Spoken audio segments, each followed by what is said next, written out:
kalau kita milih jalan anti korupsi umpama, tentu kita pundi-pundi kita pasti ya pas-pasan aja tuh.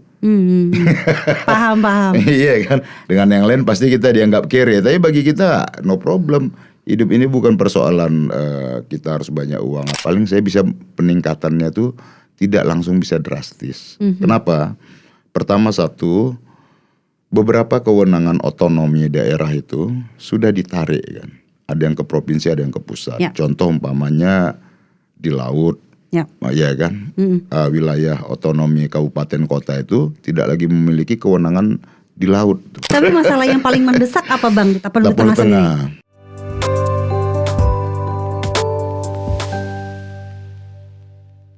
Hai, jumpa lagi di Suara Lokal Mengglobal, di Suara Pemimpin Daerah untuk Indonesia bersama saya Dian Mirza.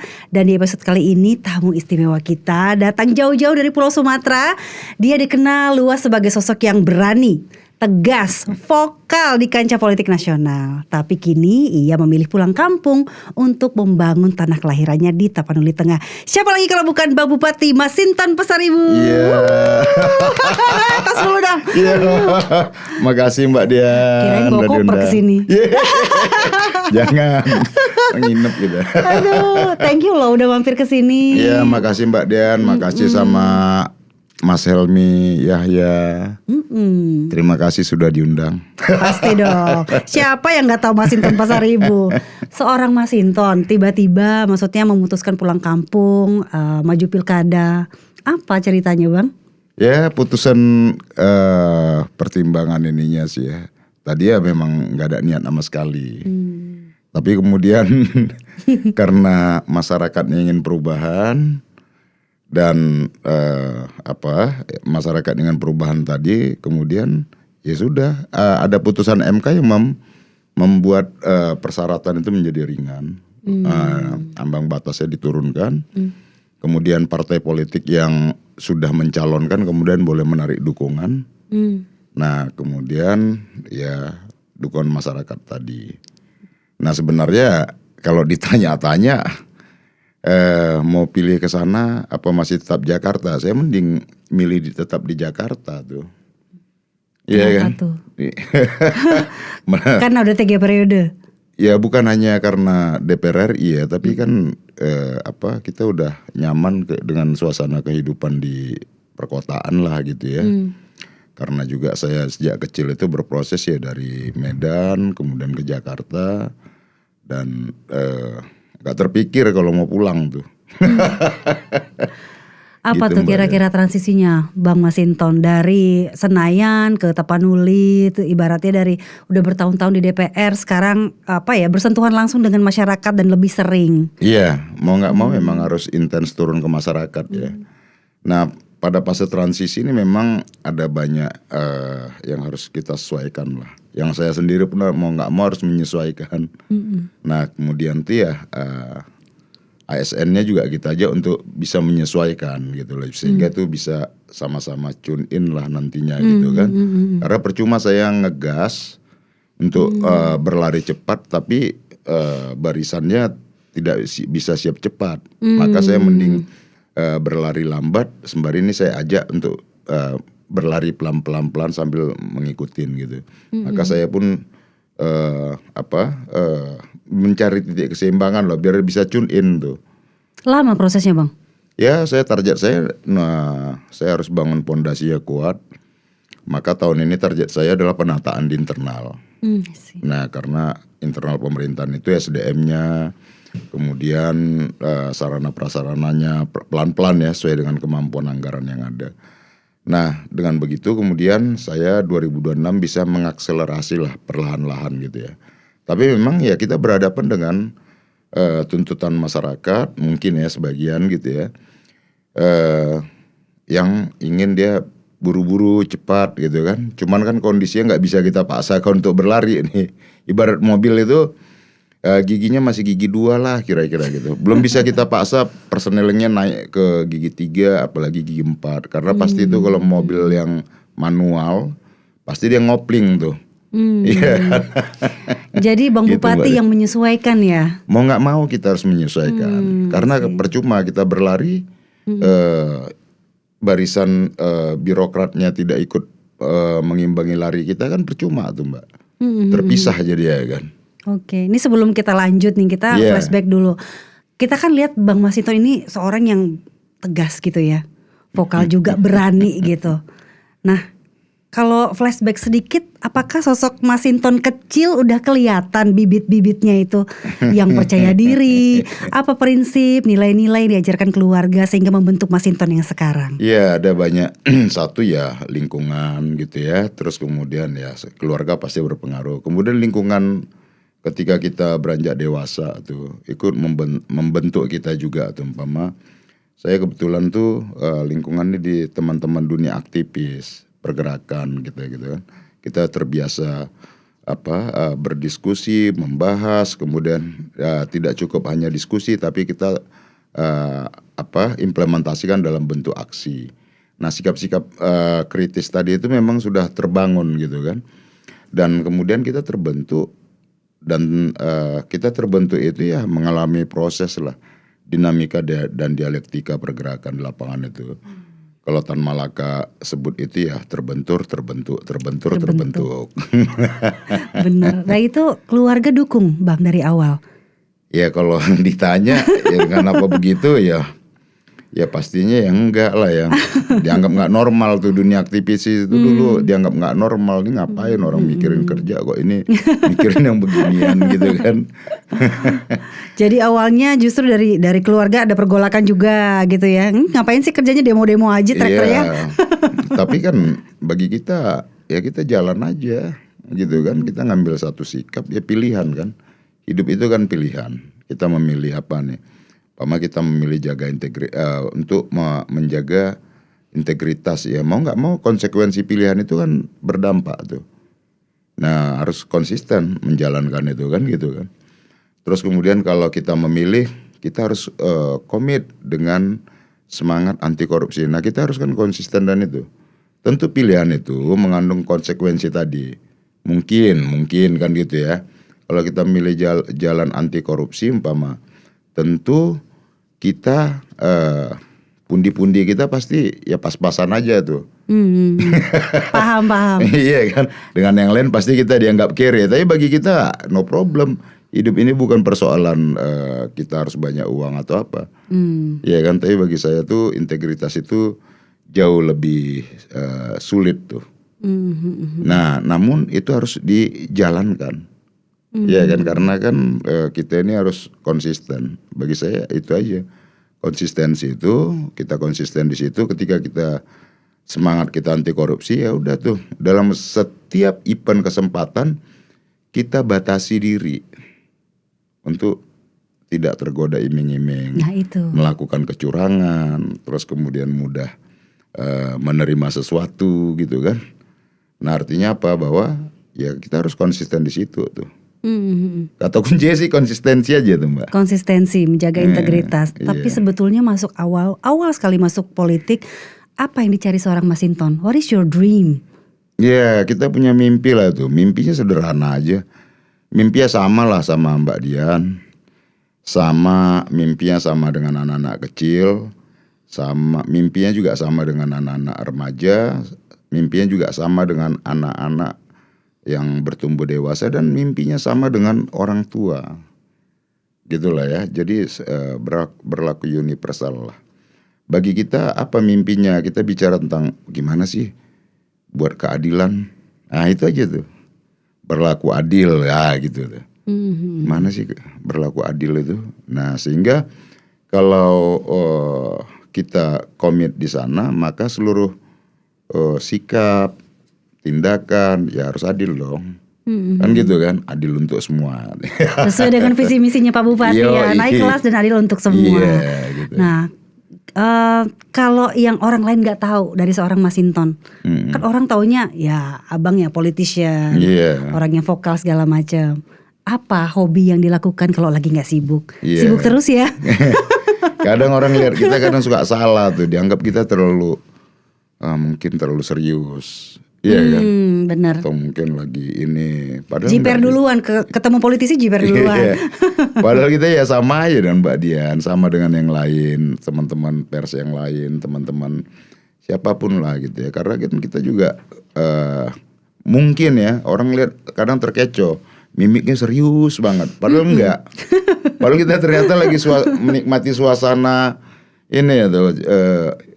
Asik juga nih kalau dengar lagu atau apa atau Lagu apa Bang senengnya selain lagu Batak? Saya tuh senang ya lagu-lagu Indonesia. Saya senang tuh lagu slang gitu. Iwan Fals saya itu senang. Rocker juga ya. Rocker juga manusia. Karaoke dong kita di sini. Aduh, Bang, ini kan kita bicara soal ini apa semua kan lagi efisiensi. Iya, benar. Bagaimana strategi Pak Abang Bupati tetap membangun Tapanuli Tengah tapi tanpa mengorbankan pelayanan publik? Nah, ini yang agak paradoks ini. Kontradiktif pastinya. Di satu sisi kita pengen pelayanan publik bisa berjalan bagus.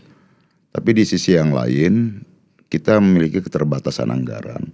Kemudian kita daerah disuruh kreatif mencari sumber-sumber pembiayaan gitu kan. Nah, pertama kalau kita mau kreatif, yes oke tuh saya bilang. Nah, cuman kan tiap daerah punya karakteristik yang berbeda-beda. Nah, kalau di Tapanuli Tengah, umpama daerah yang saya pimpin tuh, saya mau sekreatif apa juga mentok deh kayaknya. Paling saya bisa peningkatannya tuh tidak langsung bisa drastis. Kenapa? Pertama satu, beberapa kewenangan otonomi daerah itu sudah ditarik kan. Ada yang ke provinsi, ada yang ke pusat. Ya. Contoh umpamanya di laut. Ya kan, wilayah otonomi kabupaten kota itu tidak lagi memiliki kewenangan di laut tuh. Nah, ikan aja tuh kita nggak dapat retribusinya, tapi itu udah masuk PNBP. Kemudian itu di galian C umpama. Nah, itu semua ditarik ke provinsi. Kehutanan juga begitu. Kemudian air juga, ya kan. Nah, sebagian itu ditarik ke provinsi. Nah, kalau kita ngejar PBB, umpama daerah saya ada beberapa ada 40.000 hektar lebih itu sawit. Nah, cuman itu kan ditarik ke pusat. Nah, kami daerah menerima dana bagi hasil ya, itu pun nggak jelas tuh dasar perhitungannya. Nah, kadang 3 miliar, nah tahun ini malah 2 miliar malah turun. Saya bingung juga tuh. Nah, itu kita minta nanti supaya di perimbangan keuangan atau di Kementerian Keuangan tuh bisa menghitung kembali lah. Nah, kemudian di sisi yang lain itu selain tadi otonomi tadi, kita mau menaikkan pelayanan publik. Tapi anggaran kita kemudian terpotong. Nah, ini bukan kita ngeluh, saya sih pantang mau ngeluh, tapi kita berhadapan dengan realitas seperti ini. Nah, sekarang saya mau putar otak itu gimana nih APBD dana yang kami terima ini praktis itu dari transfer DAU-nya sama DBH dana bagi hasil dan lain-lain itu cuman 911 miliar kalau nggak salah tuh. Nah, ditambah nanti sama PAD kami. Jadi total APBD itu berkisar 1 triliunan. 1 triliun koma berapa begitu ya, nggak nyampe 1,1 gitu. Nah, ini kan sebagian besar itu sudah masuk dalam belanja pegawai, baik ASN, PNS dan P3K. Kemudian ada lagi plus lagi itu P3K paruh waktu.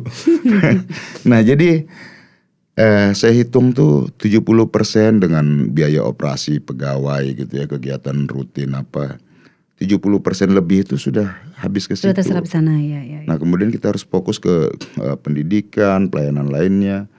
Itu memang tantangannya, ruang fiskalnya sangat-sangat minim. Nah, kemarin tuh saya lihat tuh APBD lah, ketika saya bedah semua tuh sampai belanja modalnya tinggal sedikit.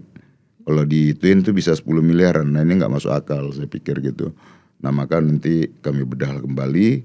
Nah, mencari formulanya tuh. Nah, kebetulan tuh di tempat saya tuh sudah dua kali penggunaan anggaran 2023 dan 2024 kemarin itu WDP, wajar dengan pengecualian. Artinya tuh saya sampaikan ke teman-teman di birokrasi pemerintahan, jangan begini lagi deh ke depan, jangan WDP, targetnya saya maunya WTP tuh saya bilang. Nah dengan WDP begini, menurut saya pengen dana insentif pegawai itu TPP-nya kalau bisa tuh di level pejabat eselonnya, nah kurangin dulu dah, kan gitu ya. Diakalin di situ ya. Iya, berarti dikurangin dulu. Nah kemudian tuh untuk tenaga fungsional, pegawai staf lainnya tuh nanti kita cari formulanya dengan untuk memotivasi mereka kerja gitu ya. Nah dicari formulasinya TPP-nya tuh berbasis kinerja gitu. Jadi memang tantangannya ya lumayan inilah. Tapi masalah yang paling mendesak apa Bang di Tapanuli Tapanuli Tengah sendiri? Saya persoalannya sama seperti daerah lainnya Mbak, infrastruktur. Nah infrastruktur di tempat saya tuh ya parah lah, jalan-jalan desa apa segala macam, kemudian jembatan, ya kemudian kondisi pasar gitu ya, banyak hal lah. Nah ini yang saya selalu sampaikan tuh, semangat naik kelasnya tadi, biar ini ditata nih, nah gitu. Nah jadi dengan kondisi sekarang memang dengan tidak ada DAK untuk jalan lagi gitu ya, praktis nol sekarang, maka ya kita coba usulkan lah ke kementerian gitu kan, proposalnya bagaimana impres jalan desa itu bisa sampai ke kami gitu kan. Begitupun dengan layanan lainnya, layanan dasar lainnya tuh umpama seperti pendidikan. Nah DAK pendidikan kami juga jauh berkurang, tidak sampai 20% transfernya. Nah sementara kondisi sekolah-sekolah kami banyak yang rusak. Nah ini kan harus jadi atensi. Kemudian fasilitas di kesehatan gitu kan.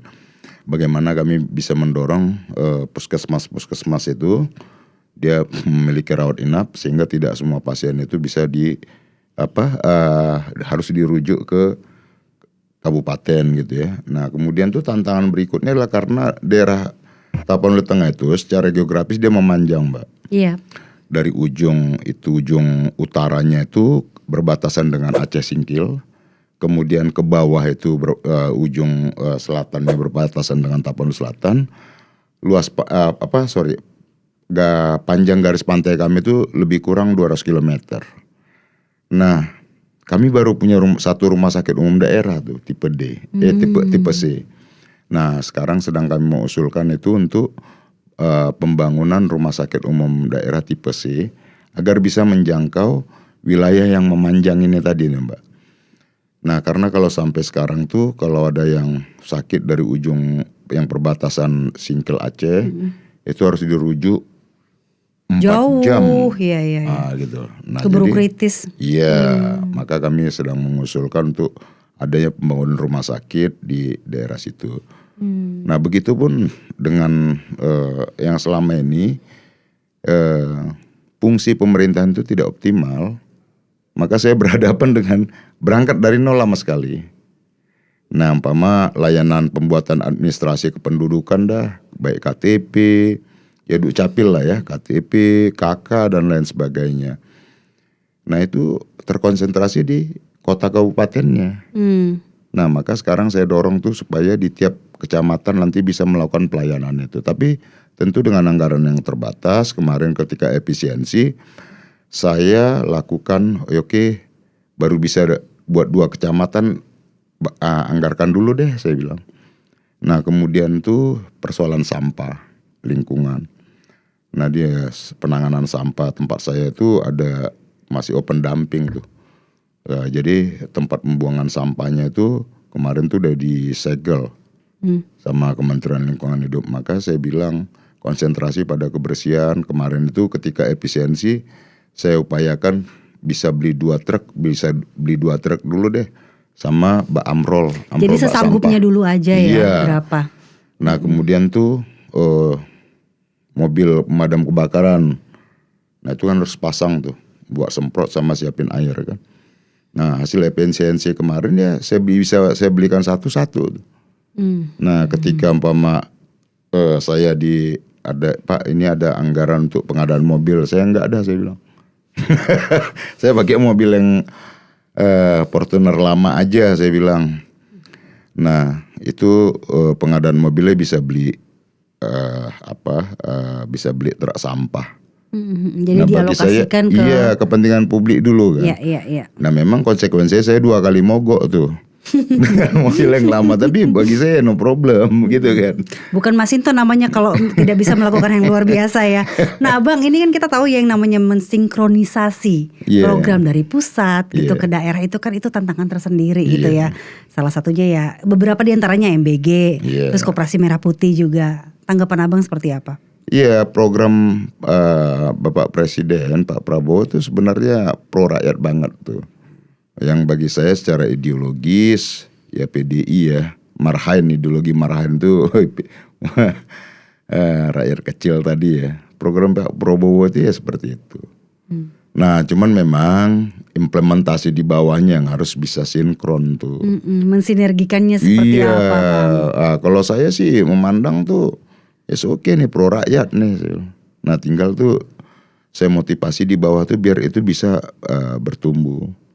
Nah cuman memang tadi tuh kayak MBG umpama. Nah baru belakangan lah ada fungsi koordinasi dikomunikasikan ke kami dengan perwakilan badan gizinya yang ada di kabupaten gitu. Tadinya kadang orang tahu-tahu udah ada dapur ini dibentuk di kecamatan A, B gitu kan. Loh, yang kami sendiri nggak tahu usulannya. Koordinasinya ya. Iya, nah gitu. Nah sekarang saya bilang tuh koordinasi dong, saya bilang biar nggak tumpang tindih nanti. Nah kemudian kami sambungkan dengan Dinas Pendidikan, Dinas Kesehatan itu agar bisa terintegrasi. Jadi keberadaan dapur itu benar-benar bisa efektif menjangkau masyarakat sekitar sesuai dengan basis data tadi gitu Mbak. Ya, saya izin minum nih. Silakan minum dulu Bang. Sambil aja kita ngobrol. Bang, ini kan kalau nyambung ya dari MBG tadi, ini kan juga nyambung nih, kan Abang aktif ya di medsos juga gitu, pernah ngutip konsepnya atau kutipannya Bung Karno. Kalau urusan pangan adalah ini hidup matinya bangsa nih. Kalau dalam konteks Tapanuli Tengah sendiri seperti apa? Iya, pangan itu sangat penting tuh. Nah pangan ini bagi saya seperti Bung Karno sampaikan itu, hidup mati sebuah bangsa itu, ya urusan pangan tadi adalah tentang hidup mati sebuah bangsa. Nah artinya apa? Bahwa dengan sekarang saya mau pengen cetak sawah baru, saya cari areanya gitu ya. Kemudian itu selain tadi sawah, tentu bagaimana pengembangan tanaman-tanaman hortikulturanya gitu ya, bisa dikembangkan. Nah saya ingin dengan anak-anak muda tuh. Nah nanti saya lagi carikan mana nih kawasan hutan produksi terbatas yang bisa, atau hutan sosial yang bisa digunakan, dimanfaatkan oleh masyarakat, khususnya anak-anak muda. Nah, mereka tertarik Bang, ya, anak mudanya terjun ke situ. Ya kalau kita fasilitasi pasti mereka mau. Nah cuman kan selama ini nggak terfasilitasi. Nah cuman memang ini tetap dia butuh waktu. Nah artinya apa? Nanti selain tadi lahan ya, pemanfaatan lahan hutan tadi, hutan produksi terbatas tadi, kemudian tuh anak-anak muda kita latih. Kemudian ya tentu kita bisa fasilitasi dengan peralatan. Iya kan? Karena sekarang kan bertani itu nggak cukup hanya dengan konvensional begitu. Nah harus dengan alat-alat mesin gitu. Nah ini yang menurut saya menjadi tugas pemerintah. Nah gitu, itu tadi tentang pertanian, baik itu tanaman-tanaman palawija dan lain sejenisnya yang bisa diproduksi di daerah tersebut. Nah termasuk tadi padi ya, karena daerah tempat kami itu kemarin diskusi sama teman-teman pegiat lingkungan, teman-teman pegiat lingkungan dari Sumatera Utara memang menyajikan data tempat kami itu mengalami deforestasi terus. Per bulannya itu berapa puluh hektar gitulah, karena itu kan sawit. Nah sawit-sawit. Nah, sekarang itu saya sedang mencoba mengkaji ya agar ke daerah hulu itu atau daerah kawasan-kawasan pebukitan itu supaya dilakukan moratorium, gitu untuk menjaga ekosistem lingkungan kita ke depan tuh, Iya, biar kan kita nggak mau semua. berkelanjutan. Iya, nggak semuanya tuh sampai ke wilayah perbukitan tuh ditanamin sawit, nanti nggak ada tangkapan air dan juga rawan longsor gitu kan. Maka di kawasan dataran, nah oke, itu pun di mana kawasan yang boleh. Nah kemudian juga daerah-daerah area sawah mengalami penyusutan terus setiap tahun. Maka itu sawah-sawah itu juga langsung kami masukkan dalam area lahan sawah dilindungin seperti itu. Nah dengan cara begitu kita bisa menjaga keseimbangan lingkungan kita, Mbak. Mana untuk area pertanian, kemudian area produksi kebun sawit dan lain sebagainya. Termasuk tadi ke depan kami juga di area-area pesisir pantai itu ingin mengembangkan budidaya ikan, entah itu peternak budidaya udang atau apa, mana yang sesuai lah nanti. Nah ini sedang lagi dikaji seperti itu, Mbak. Abang kan juga menyoroti soal puluhan tahun ya katanya perusahaan sawit gak bermitra nih sama masyarakat Iya lokal. Itu gimana ceritanya sih? Kok bisa? Iya kebangetan emang. Jadi itu yang berlangsung puluhan tahun tuh Mbak, sejak mereka ada nggak ikut aturan ketentuan undang-undang tuh. Padahal itu kan kewajiban plasma itu yang memang disyaratkan oleh undang-undang. Nah kemarin ketika saya telusuri semua, tidak satu pun itu perusahaan itu melakukan kemitraan dengan masyarakat. Maka sekarang nggak boleh lagi deh, saya bilang. Nggak adil banget, saya bilang. Perusahaan menguasai akses tanah itu puluhan ribu hektar, sementara masyarakat petani gurem itu 1-2 hektar aja susah tuh, gitu loh. Nah maka kita bilang tuh udah lakukan kemitraan nanti formulanya seperti apa, dia luasan lahan 20%. Masih digodok ya Bang? Ya, atau dengan pendekatan produktif, tapi tetap kami dorong itu dengan luasan area 20% tadi. Perusahaan-perusahaan tersebut terbuka? Ya kami kemarin udah komunikasi gitu ya, beberapa perusahaannya bersedia. Tapi itu masih dengan pendekatan produksi. Nah saya bilang pendekatan produksi ya harus dikoordinasi sama Dirjen Perkebunan Kementerian Kehutanan itu, saya bilang. Iya dong. Untuk kita hitung optimasi 20% itu. Nah kalau kami sih pengennya 20% dari luasan area lahan tuh, gitu. Nah jadi ya kita berhadapan dengan situasi seperti itu, Mbak. Saya datang itu umpama seperti, jangan dibayangin saya datang ke daerah yang sudah establis, mapan. Sistem pemerintahannya, SDM-nya udah bagus. Kayak diceburin gitu. ke hutan belantara ya. Nah saya datang itu ya kayak datang ke Gaza lah gitu ya. Nih gemodernya mulai dari mana nih ya? Iya, datang dengan situasi yang tidak ideal. Jadi kayak negakin benang basah kusut lagi, udah kusut basah lagi, mau tegakin juga susah tuh. kita urai pelan-pelan. Kebayang sih. Iya. Pusing ya Bang ya. Asik sih. Asik ya. Syukurlah kalau dinikmati. Makanya kita butuh seorang Masinton di sana ya. Bang, kalau ngomong-ngomong soal potensi investasi di Tapanuli Tengah tuh apa ya? Kira-kira yang bisa digarap, apa yang bisa ditawarkan seorang Masinton untuk calon investor? Kira-kira di Tapanuli Tengah. Di sana itu, tapi ya next ke depan ya, sekarang kita tata dulu lah. Potensinya ada, wisatanya oke. Tapi wisata itu kan banyak rantai yang untuk mendukung itu kan, untuk suksesnya. Satu, selain infrastruktur tadi, yang penyiapan masyarakatnya. Ya pertama infrastruktur di kami itu memang ya kalau kita nggak berinovasi, lama-lama daerah kami itu tidak lagi menjadi daerah yang dilintasin orang, yaitu jadi ya terisolir aja bisa lama-lama tuh. Lama-lama nggak kedengeran ya. Karena tiap daerah itu kan aksesnya terbuka antar daerah lainnya gitu. Nah maka ya tantangan untuk wisata itu infrastruktur. Nah tapi selain itu ya tentu perikanan ya, kemudian ya pertanian pun ya kita dihadapkan dengan lahan yang terbatas karena sebagian besar itu sudah ditanami sawit.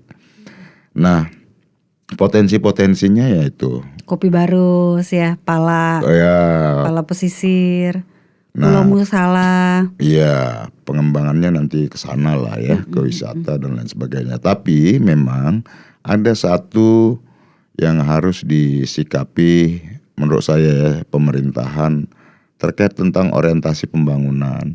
Nah, di Sumatera Utara itu selama ini orientasi pembangunan itu satu di wilayah pantai timur ke arah Selat Malaka. Nah, pantai barat ini tertinggal nih.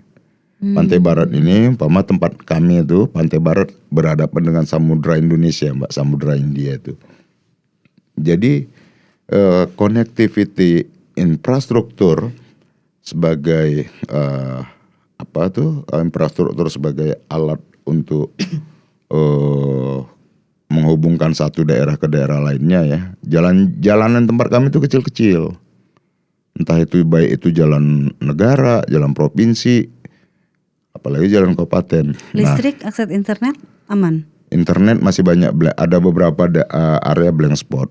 Nah, kalau tentang jalan tadi, ini menurut saya penting konektivitas ya antar kabupaten di wilayah kawasan pantai barat tadi, Mbak.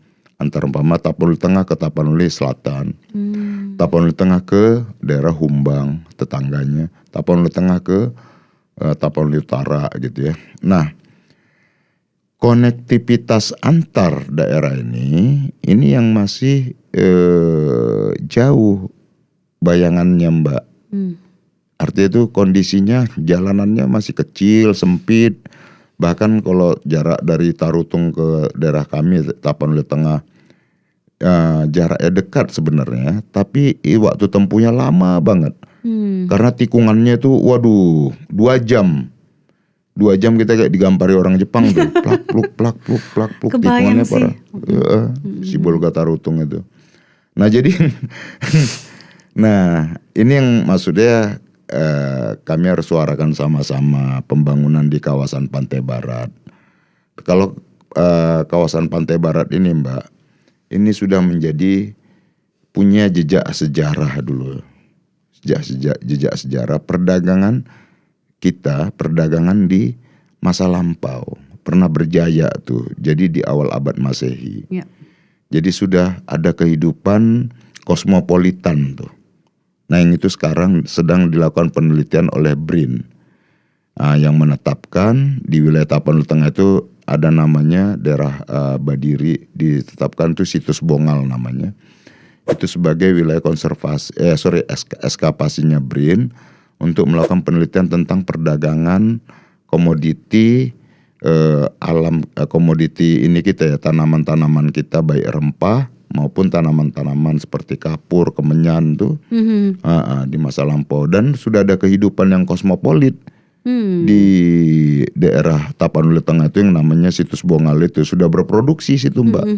Dulu ada produksi kapal, ada produksi alat-alat kesehatan, ya alat medis, pengobatan dulu lah ya dari tanaman-tanaman rempah tadi itu. Bisa jadi potensi unggulan baru tuh, wisata sejarah. Jadi dari dulu sudah ada itu perdagangan yang didatangi oleh pedagang-pedagang dari berbagai benua, baik dari Persia, dari Timur Tengah, Afrika ya, terus kemudian dari China, India gitu, Mbak. Jadi hasil penelitian itu, tapi ini sedang berjalan terus ya.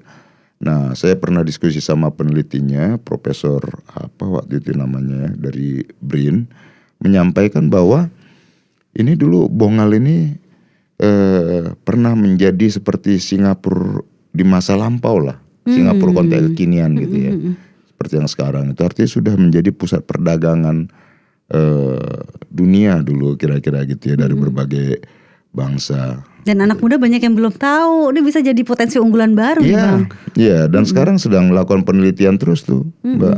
Nah, kemarin saya juga sama Pak Padli John, Nah itu sekarang ada di Museum Nasional juga tuh dibuat itu, kalau bisa mau dilihat di sana tuh ada tuh. Pak Barlijon juga concern untuk ngembangin ke sana. Nah kemarin Menteri Menko PMK Caimin beserta teman-teman dari fraksi PKB datang ke Barus itu dalam rangka Hari Santri Nasional, meneguhkan komitmen tentang Islam .0 Islam .0 peradaban Islam Nusantara yang ada di wilayah Barus itu, Tapanuli Tengah. Jadi artinya bahwa daerah kami itu daerah yang pernah menjadi pusat perdagangan, pusat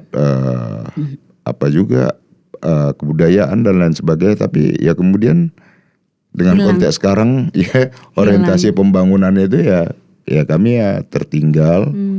Kami 3T, tertinggal, terlupa, dan termiskin.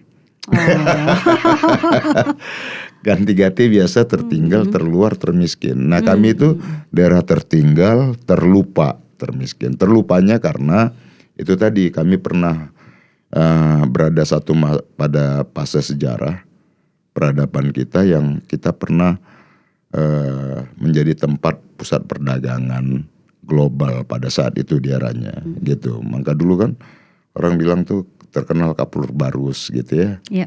Itu kan kapur itu tanaman endemik yang ada hanya di wilayah Tapanuli itu Mbak. Gitulah. Nah kemudian kemenyan itu memang tanaman endemik yang di Tapanuli dan beberapa jenis tanaman lainnya. Jadi sebenarnya banyak banget potensinya di Tapanuli Tengah tuh yang bisa dikembangin lagi ya, di boosting lagi gitu. Apa kira-kira yang bisa terus dilakukan? Betul. Selain tadi ya bicara Tapanuli Tengah ya kita harus bicara kawasan tuh Mbak. Tidak hanya Tapanuli Tengahnya tapi kawasan pantai baratnya. Agar ada kita mengejar ketimpangan pembangunan di Sumatera Utara itu pantai timur dengan pantai barat tadi. Nah, karena apa? Kontribusi angka kemiskinan di Sumatera Utara itu datang dari kawasan pantai barat tuh Mbak. Pantai Barat dan Nias, Pulau Nias. Nah itu yang kemarin saya sampaikan juga ke gubernur agar konsentrasi pembangunannya, orientasinya jangan hanya bertumpu di kawasan pantai timur tapi juga di kawasan pantai barat gitu. Gitu Mbak, agar ada distribusi keadilan pembangunan lah antar kawasan itu ya kan. Gitu Mbak. Oke, ini bukan Mas itu namanya kalau bukan melakukan hal yang tidak biasa gitu ya. Katanya bakal ngasih penghargaan untuk ASN yang berani menyuarakan penyelewengan dan lain-lain. Iya tuh. Apa latar belakangnya tuh Bang? Iya tuh, aduh itu kemarin ada beberapa saya berikan ya sanksi lah gitu ya. Periksa di inspektorat apa karena umpama tuh masih mungut-mungut ditaripin, nah orang mau naik golongan Masih harus ya? bayar. Nah ini aduh kok begini amat sih gitu kan. Saya bilang tuh. Kenceng Bang. Saya bilang tuh jadi jangan ada lagi deh pungli-pungli saya bilang.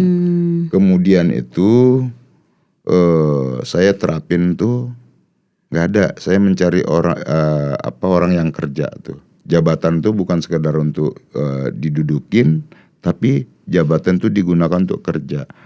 Maka penempatan jabatan itu saya nggak ada kutip-kutipan tuh. Jadi yaudah kalian adu berprestasi lah. Kalau prestasinya bagus, saya pasti cari posisi tuh. Iya kan. Nah kalau prestasi nggak bagus ya ntar dulu lah kan gitu kan. Kita mau cari orang yang berprestasi saya bilang. Punya dedikasi kerja saya bilang gitu tuh. Nah kemudian budaya setor apa tuh orang memperoleh jabatan karena donasi, karena membayar, nah itu saya hilangin.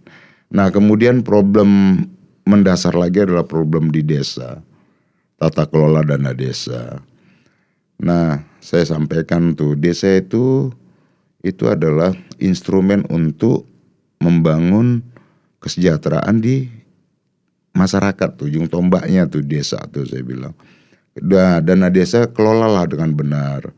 Nah maaf Mbak, saya dengar cerita aja tuh ya. Kalau sebelumnya umpama dana desa itu setiap tahap pencairan ada setorannya. Saya nggak tahu lah setorkan kemana tuh, tapi kepala desa tuh yang mengaku begitu. Kami selalu setiap ada pencairan Pak tuh kami selalu menyetor. Nah bahkan tuh uniknya lagi tuh, setiap ada pencairan yang minta setoran tadi bawa mesin. Waduh. Mesin hitung uang. Iya. Rupanya kenapa saya bilang. Ternyata ketika dari desa-desa tadi disuruh setor ya kan, duitnya seikat tuh dalam dihitung umpama 10 juta, hitungannya nggak lengkap lagi 10 juta. Iya kan. Separah itu ya. Iya, jadi orang padahal tuh yang menerima setoran tuh kan ilegal tuh. Iya kan. Iya dong. Sampai sebegitu serius ya pakai bawa mesin tuh. Nggak mau dipotong. Berarti sudah terjadi lama itu seperti itu. Udah endemik kayak itu. Nah maka itu udah sistemik gitulah. Nah kemudian ketika saya ke sana, nggak ada lagi deh saya bilang. Dana desa itu silahkan tuh kalian kelola. Nggak ada istilah setoran tuh saya bilang.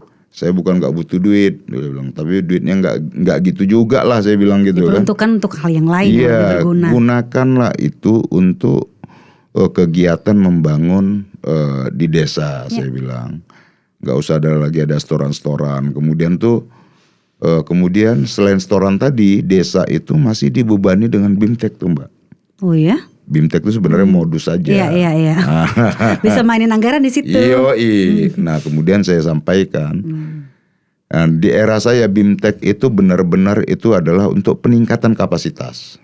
Nah mereka itu saya tanya, setahun bisa berapa kali BIMTEK kalian? Bisa di atas 10 kali, 10 sampai 12 kali. Wah. Rata-rata tuh 8 sampai 12. Ngerti kagak tuh? Suruh bikin laporan SPJ aja. Yang penting kan outputnya kalau jadi saya bilang tuh nggak lagi dah. Saya bilang BIMTEK besok kita adakan di wilayah Tapanuli Tengah, agar putaran duitnya juga di situ. Kemudian biaya juga nggak perlu mahal-mahal kali. Saya sampaikan gitu. Kalau selama ini BIMTEK itu diadakan di luar wilayah Tapanuli Tengah Mbak. Bahkan kadang tuh dibawa bahkan sampai di luar provinsi, bahkan sampai ke Bali. Nah itu mah bukan BIMTEK ya, jalan-jalan. Nah itu kan memberatkan. Kalau desa diberatin begitu, mereka kan bingung juga bikin laporannya gimana. Alhasil nanti fiktif, bermasalah buat mereka, kan gitu kan.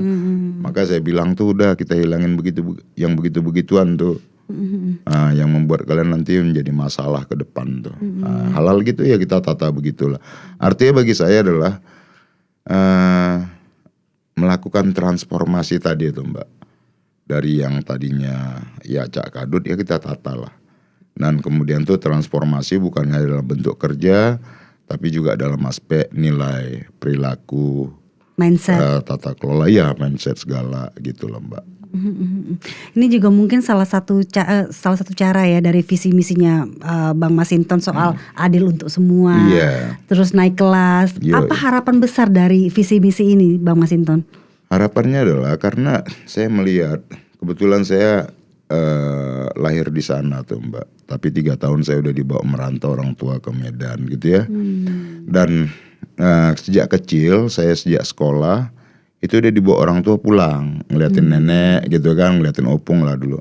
Jadi saya tahu perkembangan kehidupan daerah itu dari dulu kok begini aja. Gak banyak berubah ya? Gak ada, makanya saya bikin tagline naik kelas, adil untuk semua. Naik kelas itu artinya tuh mengajak kita untuk semangat deh, ayo tuh. Kira-kira gitu.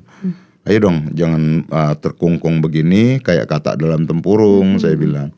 Ayo tuh semangat naik kelas tuh semangat untuk maju lah, kira-kira gitu. Maju ya sesuai dengan karakteristik daerah, tapi perilakunya harus naik kelas.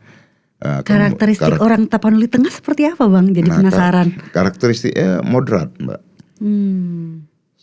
Daerah tempat kami itu so-so ya? Iya.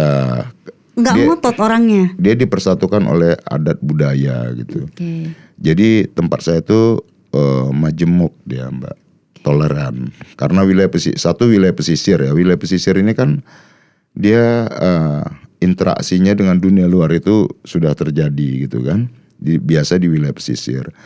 Dan kemudian interaksi dengan budaya luar gitu ya. baik itu di luar. Kalau Tapanulinya kan Batak ya. Cukup open ya berarti ya. Iya, sebenarnya Batak di pesisir itu kemudian berinteraksi lah dengan budaya-budaya luar Batak gitu ya. Ada Minang, Aceh, Bugis, ya Melayu, mungkin Cina, Arab, India gitu. Kemudian itu melahirkan satu entitas tersendiri seperti di Jakarta. Itu menjadi budaya pesisir deh. Kalau di Jakarta kan Betawi gitu ya. Nah, jadi akulturasi itu melahirkan budaya yang namanya budaya pesisir di wilayah pesisir pantai tadi itu. Nah, maka dia dialek logatnya ya saya sih nggak begitu mengerti juga, tapi ya kalau saya dengar itu ya ada unsur Minangnya, ada unsur Melayunya, ada unsur Bataknya, nah gitulah dialek pesisir itu. Kalau secara umum memang di Tapanuli Tengah itu ya dia Batak, karena dulu Batak itu kan turunnya itu dari Toba gitu ya. Di wilayah perbukitan itu ya Batak Toba karena dia berbatasan langsung ke Humbang Hasundutan dan Tapanuli Utara. Nah ke bawahnya dia dengan Tapanuli Selatan gitu. Nah laut itu ya wilayah itu tadi pesisir tadi, melahirkan budaya pesisir tadi. Menarik sih. Iya. Jadi cita-cita yang ingin diwujudkan dalam kepemimpinan Mas Masinton apa nih? Pertama ya tadi menciptakan daerah itu naik kelas, kemudian tata kelola pemerintahan yang bisa menghadirkan nilai-nilai keadilan, dan kemudian itu ya yang utama lagi adalah saya harus menjaga warisan leluhur tuh, ya kan, pama tentang toleransi, kemajemukan. Nah itu menurut saya tuh yang udah given tuh. Ya wajib tuh harus dijaga itu. Harus dijaga karena apa? Kekuatan adat budaya di kami itu kuat, Mbak. Baik kalau masalah keyakinan ya terserah tuh. Tapi dalam adat ya diselenggarakan bersama-sama. Ya tempat kami itu ada yang ke masjid, ke gereja, ada yang kemudian lokal tuh Parmalim dan lain sebagainya. Jadi bagi saya itu asik dengan yang majemuk begitu itu. Kalau ini kan kita masih dalam suasana Sumpah Pemuda nih Bang.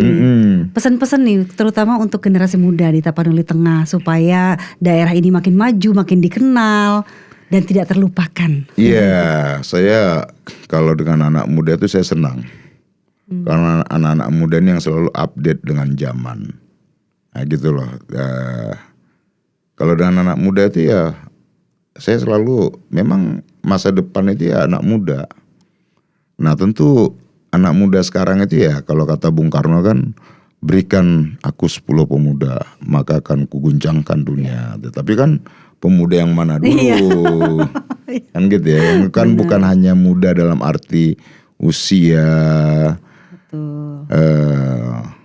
secara biologis tidak, tapi ya, mentalnya kayak apa, mindsetnya kayak apa. Iya, muda itu harus yang semangatnya bergelora. Semangat anak muda itu kan semangat yang progresif sebenarnya. Iya kan dia nggak mau di zona yang nyaman dengan dunianya, tapi selalu mencari terobosan. Maka kalau saya yang ngajak anak-anak muda itu harus berani berperan. Berani lebih berpikir maju. Nah tentu dengan tantangan teknologi informasi sekarang, nah harus anak-anak muda itu juga harus bisa memfilter informasi gitu. Terus kemudian menggunakan platform